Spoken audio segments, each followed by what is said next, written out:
Bueno, buen día a todos. Gracias, en primer lugar, por la invitación al señor gobernador, al presidente de la Fundación, a los ministros aquí presentes. No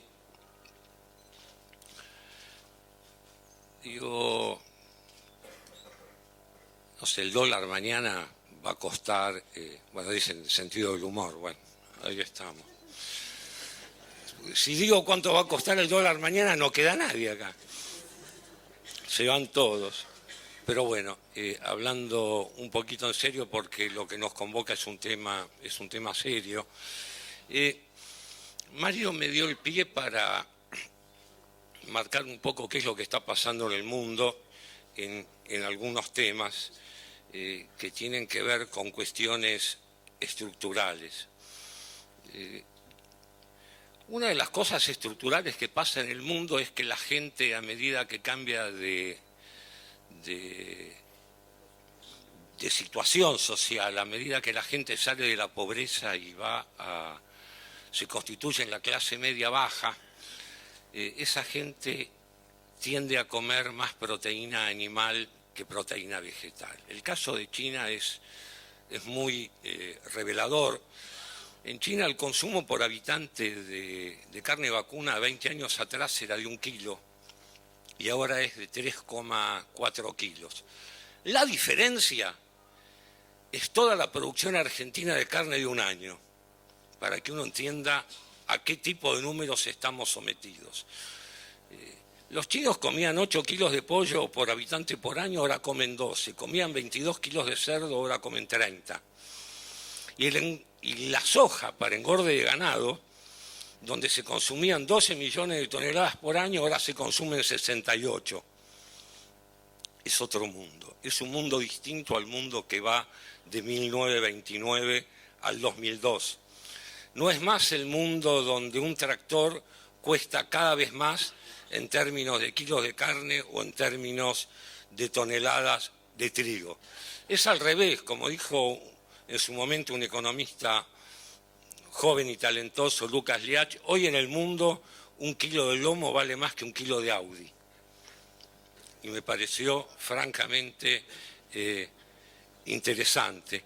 Y esto no se veía durante 70 años. Por eso, durante 70 años, con las materias primas por el piso y con el país sin capacidad de hacer crecer su producción, la Argentina entraba cada 3 o 4 años en un proceso que se llamó de stop and go, o sea, de frenar y arrancar, arranque y parada, lo que también se dio a conocer en su momento como la restricción externa. Ahí en ese gráfico ustedes van a ver desde el año 1945 los bastones rojos son el crecimiento de la economía o la caída. Y la línea azul es la cuenta corriente externa de la balanza de pagos. Ahí es fácil ver que cada vez que hay 3 o 4 años donde la línea roja está bien alta, miren a la izquierda, primer peronismo, fíjense lo que pasa con la línea azul. Va para abajo. ¿Qué quiere decir eso?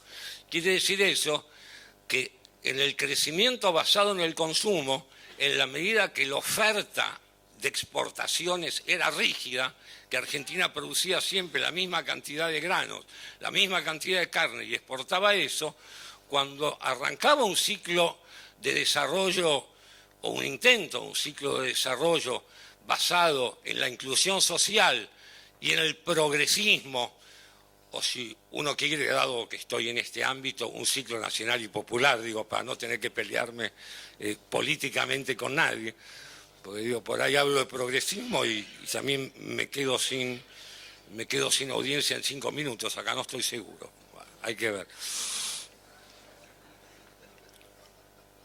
Pero, digo, lo que seguro pasaba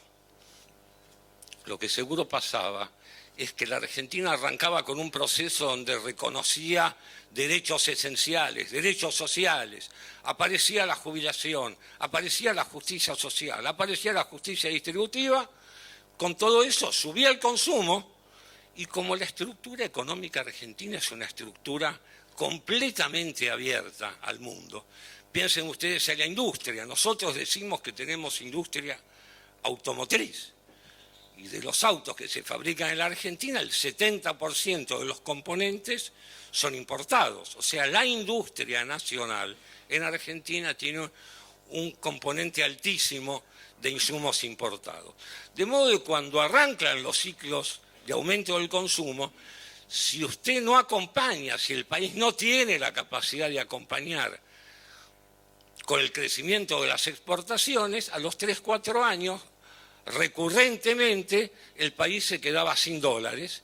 ¿Por qué? Porque aumentaba la demanda y todo lo que se consume en Argentina tiene un componente importado, desde la ropa hasta los autos, algunos materiales de construcción, los bienes de capital, de toda la maquinaria que se invierte en Argentina, 66% viene a su vez del exterior. De modo que nosotros pasamos 60 años arrancando y parando, arrancando y parando. Miren en qué termina el 45, miren lo que pasó, bueno, ya digo, para venir más rápido hasta acá, el fin de ciclo de la convertibilidad, el 2000-2001. ¿En qué terminan esos ciclos? Esos ciclos se llevan el excedente externo. Al llevarse el excedente externo, el Banco Central se queda sin reservas. Cuando el Banco Central se queda sin reservas, lo que tenemos es una crisis económica, pero además una crisis política. Todos los gobiernos en Argentina se van cuando el Banco Central se queda sin reservas. Para recomponer el equilibrio externo hay que devaluar. Uno devalúa, entonces se abarata el salario en términos de su capacidad de comprar bienes internacionales y miren, por ejemplo, en 2001-2002, como la línea azul, que es las cuentas externas, con la mega devaluación, vamos para arriba y salimos del déficit de la cuenta corriente, se recupera el equilibrio, pero obviamente se recupera el equilibrio externo con un equilibrio interno de un nivel de actividad muchísimo más bajo. Esto es crisis tras crisis tras crisis desde 1929. Lo que pasa en el mundo después de 2002-2003 es que ese desequilibrio de precios a favor de los productos industriales contra las materias primas y particularmente contra los productos agropecuarios se rompe y se da vuelta. El ingreso de China a la modernidad y al comercio mundial, y no solo China, India, Filipinas, Malasia, Tailandia, 50% de la población mundial, empieza a mandar 30 o 40 millones de personas todos los años del campo a la ciudad, aumentando la productividad, aumentando explosivamente el consumo energético. Cualquier chino que sale del campo y va a la ciudad, llega a Shanghái, consigue un trabajo, alquila un ambiente, compra un split, un aire acondicionado frío-calor. Bueno, acaba de aumentar su consumo de energía 8 veces respecto al, ¿cómo se llama? Eso que usan las chicas, respecto al abanico, 8 veces el split contra el abanico. Bueno, si uno va a Brasil, no tiene que ir a China, uno va a Brasil. Dicen que el gobierno de Lula sacó 37 millones de personas de la pobreza. Bueno, ahí ustedes tienen el consumo de pollo en Brasil. Brasil consume menos feijoao, menos poroto negro y más frango, más pollo. A medida que se da el ascenso social, viene el consumo creciente de proteína animal. Y la proteína animal se fabrica con soja y con maíz. Porque los chinos no comen más la soja como en 1953, que era lo mismo que comían los cerdos. Esto ya no es un chiste. Ahora, los chinos comen a los cerdos y comen a los pollos, y los cerdos y los pollos son los que a su vez comen el maíz y la soja. Por eso es que esa ruptura de la ecuación le generó a la Argentina, fíjense en este gráfico a la derecha, como están todos los bastones de la última década bien para arriba, los bastones rojos, y sin embargo la línea azul, que son las cuentas externas, no aparecen en negativo, se ponen en negativo recién hace 2 años. ¿Por qué se pusieron en negativo hace 2 años? Se pusieron en negativo hace 2 años, y acá está esto puesto mucho más chiquitito en los últimos 12 años, donde la línea roja es el excedente de las cuentas externas y la línea azul es el salario en dólares. Miren lo que pasó a la salida de la convertibilidad, la línea azul se desploma, el salario en dólares pasa de 100 a 30 o a 33, no importa para el caso.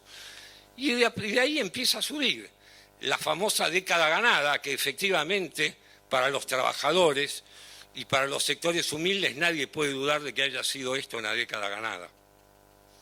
Un aplauso acá, mínimo. Sí, pero era ahora o nunca, digo. Porque todo lo que viene es un poco peor en la charla ahora.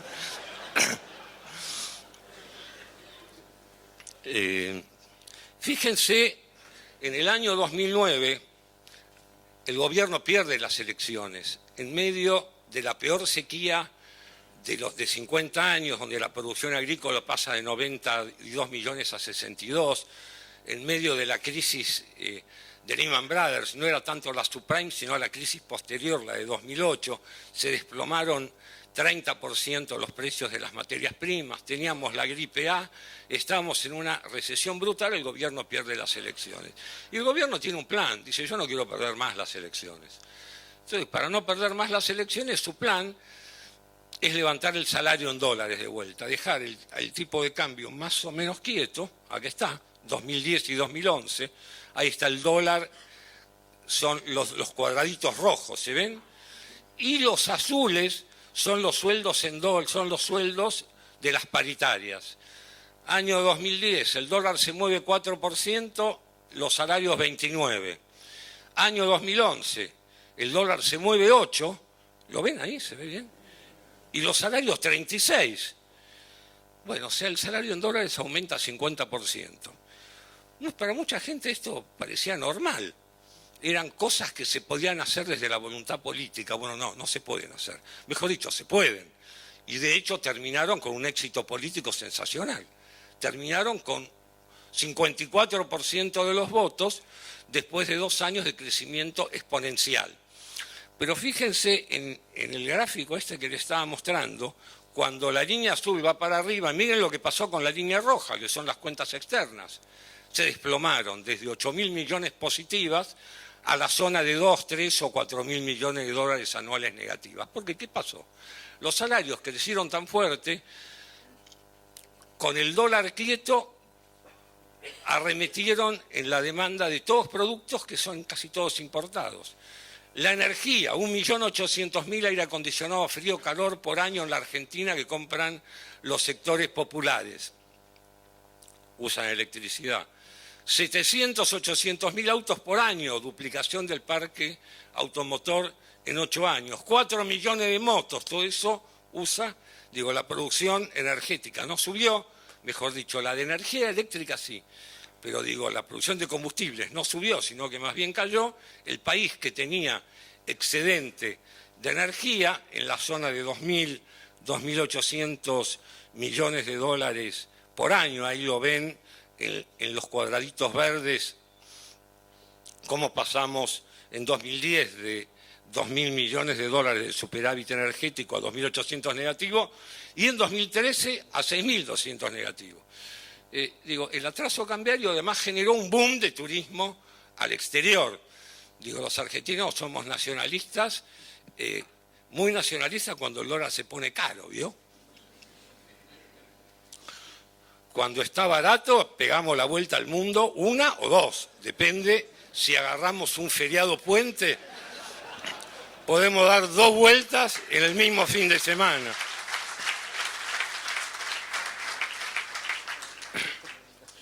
Bueno, eso terminó con las posibilidades del ciclo largo de crecimiento. Si el ciclo largo de crecimiento no se agotó antes, al 3.º o 4.º año, como sucedía en las décadas anteriores, es porque la mitad de la población mundial que llevó los precios de lo que Argentina produce y exporta bien para arriba, nos sostuvo en nuestra capacidad de seguir sosteniendo una corriente fortísima de compras al exterior. No solo eso, además pasó que lo que no había pasado en 70 años pasó en los últimos 20 en materia de revolución agrícola y de la minería. Argentina no era un país minero, nunca lo fue, porque nunca tuvo yacimientos de alta ley. Cuando aparece la minería a cielo abierto, Argentina va a ser una potencia minera, porque no tiene yacimientos de alta ley, pero tiene la mayor proporción de territorio rocoso a explorar y a explotar, uno de los mayores del mundo. Cuando teníamos 40 millones de toneladas de granos, hace 20 años teníamos 15 millones de toneladas de soja. Hoy tenemos 100 millones de toneladas de granos y tenemos 52, 53, 54 millones de toneladas de soja. Y además la soja vale el triple por los efectos que yo estaba contando de lo que valía. Es decir, Argentina, la verdad, que logró estirar esta vez estos ciclos de arranque y parada, los estiró 10 años. Cuando estos duraban 3 años o 4 años, casi nunca duraban más de 5 años. Duró en el primer peronismo 5 años, porque Perón recibe el Banco Central con muchas reservas. ¿Por qué? Lo recibe con muchas reservas porque en la Segunda Guerra no había forma de aprovisionarse Europa. Entonces, de alguna manera las reservas eran altas. Entonces, el ciclo largo de hacer volar el consumo sobre la base de los ingresos de los sectores populares y de las cajas de jubilación duró un poco más, duró hasta el 50-51. En el 51 el general, ¿qué dijo? Dijo, basta, ya nos compramos todo, ahora hay que cambiar la agenda. ¿O no cambió la agenda en el 51-52 con Gómez Morales y en el 54 no llamó a un congreso de la productividad? Es increíble, porque digo, uno dice, este viejo pelirrojo habla de las cosas del año 50, sí, pero vieron, más o menos es lo mismo. En la Argentina, los incentivos siempre son a apretar el acelerador en términos de popularidad, obviamente. Bueno, en términos de popularidad, si uno puede dar salario creciente, aun cuando la productividad no sea creciente, los incentivos están puestos en seguir de largo. Y eso es lo que ya no se puede hacer.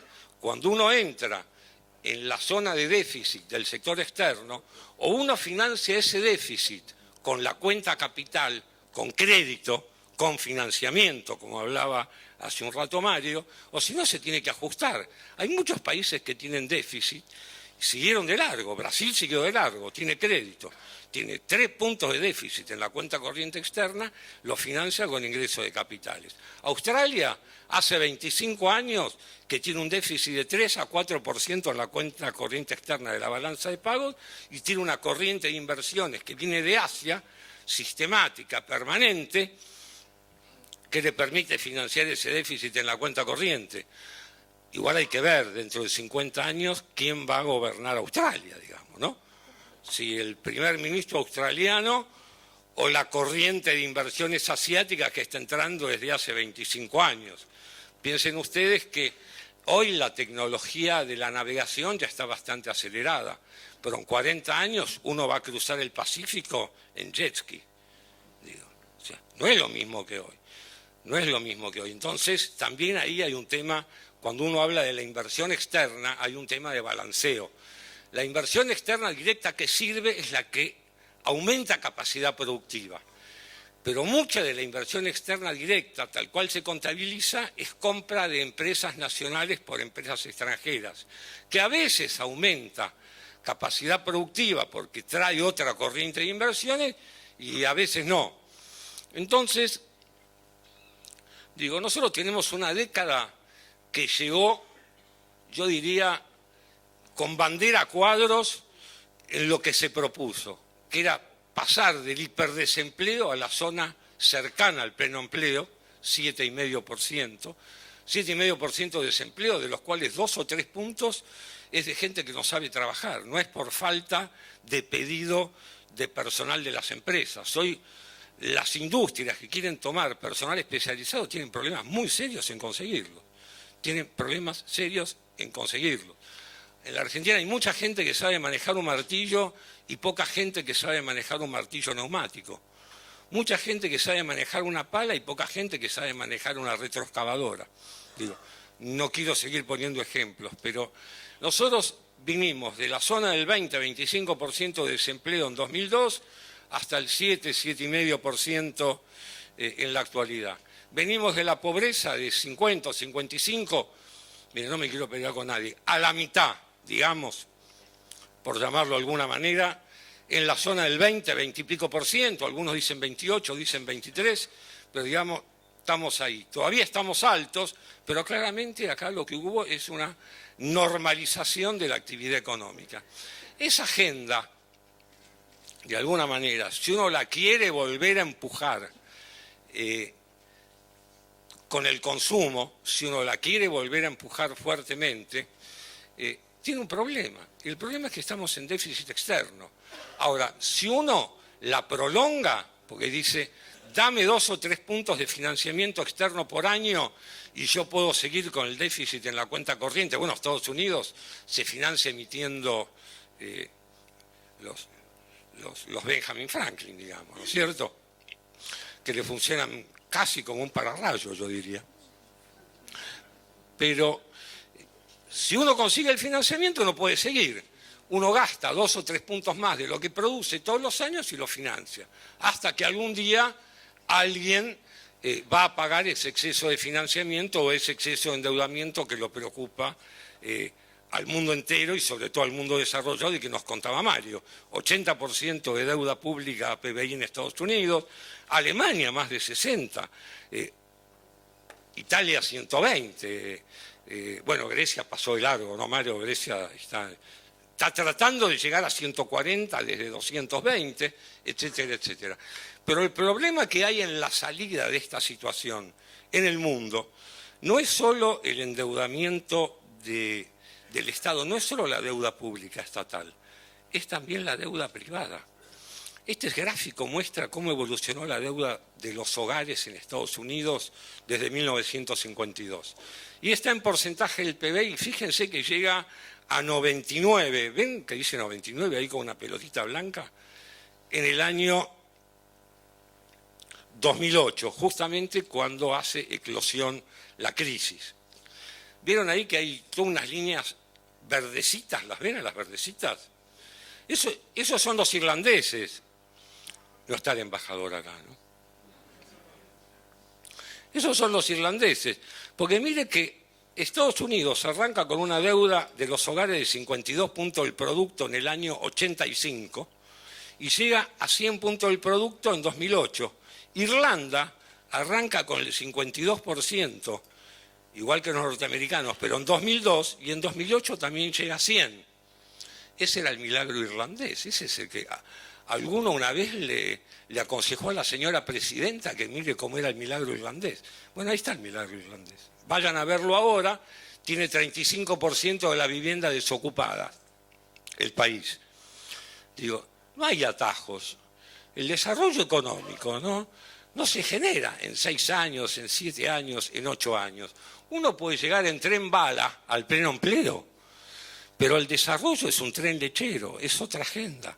Para en todas las estaciones y es una tarea completamente larga, donde hay algunos números duros que es necesario romper si uno quiere, de alguna manera. Miren los costos que pagan los países para hacer algunas cosas que tienen que hacer. La Argentina es un país dolarizado, sí, ¿quién lo duda? Seguro.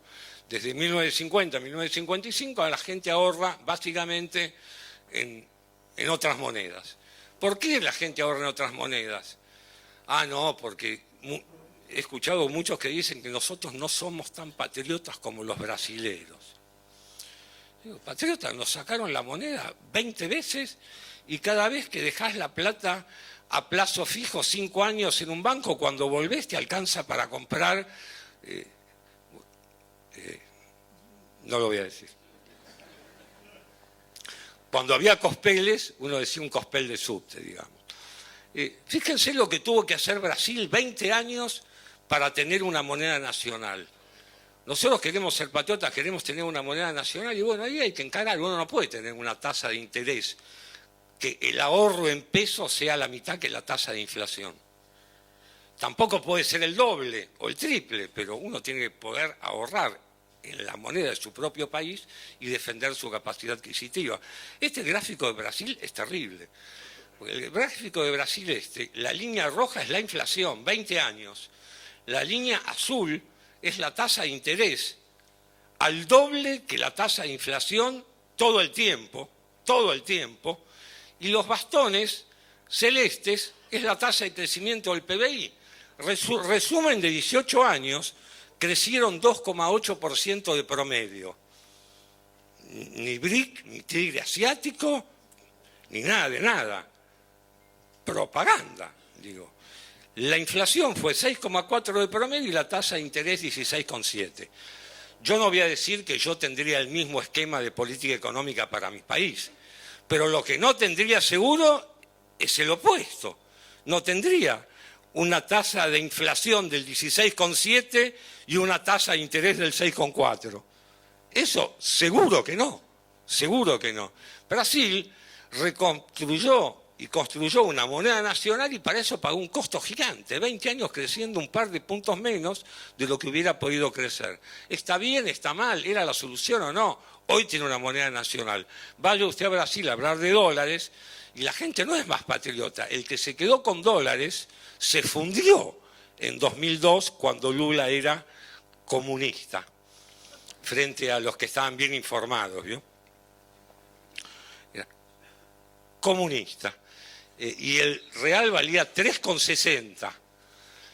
8 años después valía 1,60 y el que tenía dólares, nada, se suicidó en Ipanema, digamos.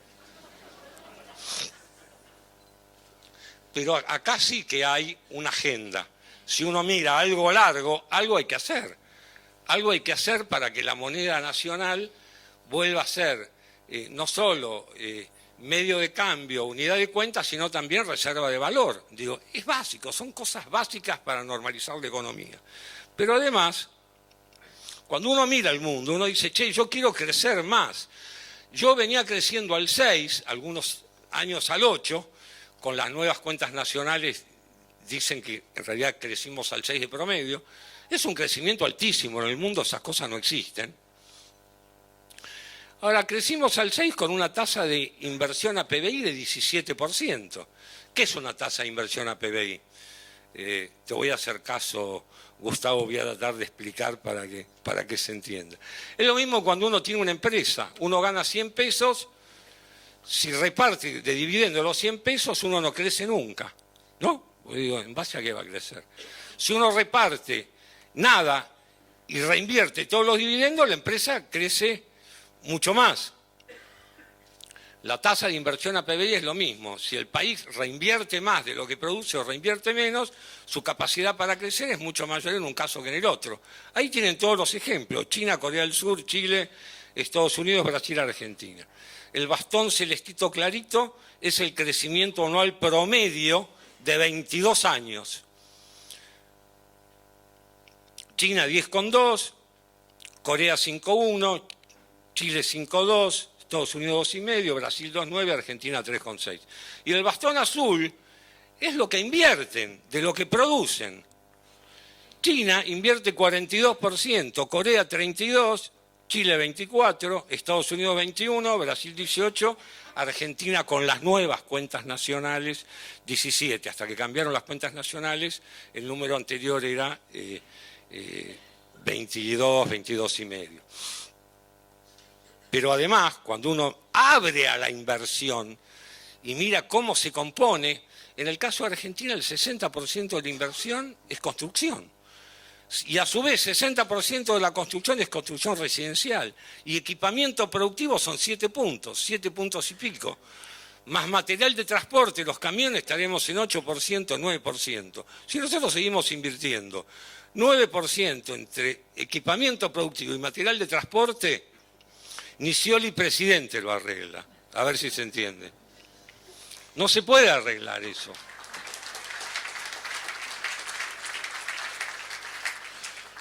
O usted tiene una agenda para potenciar la inversión y ampliar la capacidad productiva del país, o cuando usted llega al pleno empleo, ¿cómo hace para seguir creciendo? A ver, ¿me explica? Usted llegó al pleno empleo, digamos que a la Argentina póngale que le falten 2 puntos, 2 años, 2 años, cebamos la bomba, vamos a la YPF, poner 49 libras a la bicicleta, la inflamos y seguimos. Fenómeno. Llegamos al pleno empleo. ¿Saben cuánto crece la población argentina por año? Alguien tiene que saber, no pueden ser tan animales. 1% anual. Con un crecimiento de la población de 1% anual, si usted no aumenta lo que produce cada persona, ¿usted cuánto va a crecer? 1% anual. Entonces, cuando a usted se le agotaron las fuentes que tienen los chinos, tienen un país entero adentro del país que les agrega 13 millones de personas por año y todavía crecen porque crece la fuerza de trabajo, si usted no tiene eso, usted el único camino que tiene para pasar de la recuperación cíclica a un crecimiento sostenido o al desarrollo económico es aumentar la productividad. Y que los compañeros trabajadores no se pongan nerviosos. No es la productividad, hay que aumentar el ingreso disponible para los trabajadores que se consigue aumentando la productividad. No es que los vamos a hacer trabajar más horas o en peores condiciones. Nada que ver, es pasar del martillo al martillo neumático, del pico y la pala a la retroexcavadora. A ver.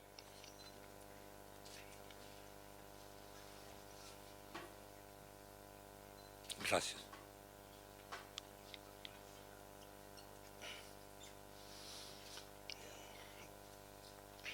¿Qué es el crecimiento? Crecimiento, 10 años, ¿cuál era el motor? ¿Qué es lo que empujaba el crecimiento? Era el consumo y el empleo. Las empresas invertían porque tomaban gente, la gente que tomaba tenía salarios, el salario empujaba el consumo, la demanda generaba un aumento de la oferta. ¿Por qué? Mientras las empresas tenían alta rentabilidad porque el tipo de cambio sobraba, veníamos de una gran devaluación, uno podía seguir aumentando la producción y aumentando las importaciones del país a un ritmo el doble, por ejemplo, que lo que crecían las exportaciones del país. Y uno seguía porque estaba todavía en la zona superavitaria. Cuando se termina el empleo, que ya no se puede incorporar 4 o 5% más de trabajadores, porque no hay, porque si llegó al pleno empleo, usted tiene que cambiar la estrategia. El motor de la economía no puede ser más el consumo. El motor de la economía pasa a ser la inversión. Y como no se puede aumentar el empleo, porque usted ya está en pleno empleo, fíjense, ahí abajo te dice, ahora es la productividad. Entonces la nueva agenda, la que te lleva al desarrollo, no es la que te trajo al pleno empleo en el tren bala. Es el tren lechero que vía la inversión y aumento de la productividad, con la condición necesaria de empezar a construir una moneda nacional, paso el aviso, necesitamos productividad. Para la productividad hay que ir fuerte con el desarrollo tecnológico, hay que ir con la inversión en investigación y desarrollo. La productividad lo que genera no es que no va a haber empleo, pero lo que estamos tratando es de que la mitad de los empleos que hay en la Argentina se reconstituyan en los próximos 20 años en empleos de mayor calidad que le den sostenimiento a un salario cada vez más alto. Porque cuando nosotros en la Argentina, tenga la culpa quien la tenga, los civiles, los militares, los progresistas, los de derecha, los masones, los judíos. No, los judíos no tanto, Mario, ¿no? Ahí vamos a hacer un paréntesis. Ahí me solidarizo. Pero digo, independientemente de quién tenga la culpa, nosotros tenemos un PBI de 500 20, 500, 30 mil millones de dólares y somos 40 millones de habitantes. Producimos para 2014 $13.000 por habitante por año. Tenga la culpa quien la tenga. Están los buenos, los malos, los que se la roban, los que la reinvierten. A la Argentina le da 13.000 por año. Chile tiene 15.000 y pico, Portugal tiene 20, Corea del Sur tiene 24.000, España tiene 29.000, Italia tiene 34.000, y ya no me quiero amargar más, digamos, porque Australia tiene 62.000. Y Noruega, que descubrió, hizo revivir a la vaca muerta de ellos hace 15 o 20 años, y tiene la explotación de petróleo del Mar del Norte, tiene $100.000 por habitante por año, es todo petróleo, digamos. Pero bueno, esa es la agenda, esa es la agenda. Digo, está claro, después hay caminos. Usted dice, vamos por la vía fiscal para promover inversiones, vamos solo por la confianza, ¿cómo ponemos los números?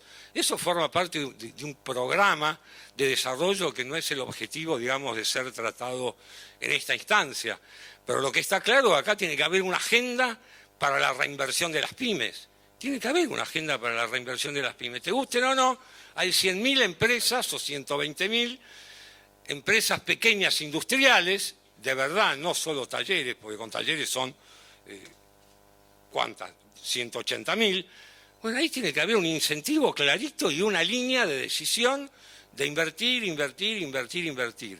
Tiene que haber un acuerdo político, y sí tiene que haber un acuerdo político. Si vos tenés 4 centrales sindicales y no tenés un acuerdo político, no llegás ni a la esquina. No llegás ni a la esquina, porque cuando dijiste la palabra empleo de calidad y productividad, antes de poner el signo igual y poder decir aumento sostenido del ingreso per cápita, te hicieron una huelga general revolucionaria de 40 días. Entonces digo, acá esa agenda no es la agenda de un grupo de iluminados. Digo, tiene que haber una agenda, tiene que haber confianza y tiene que haber un sentido nacional para que cada vez que llegamos al pleno empleo en los ciclos donde mejora el consumo popular y la inclusión social y la cobertura previsional, no tengamos que retroceder con una crisis financiera, una salida del gobierno y el vaciamiento del Banco Central. Que así sea.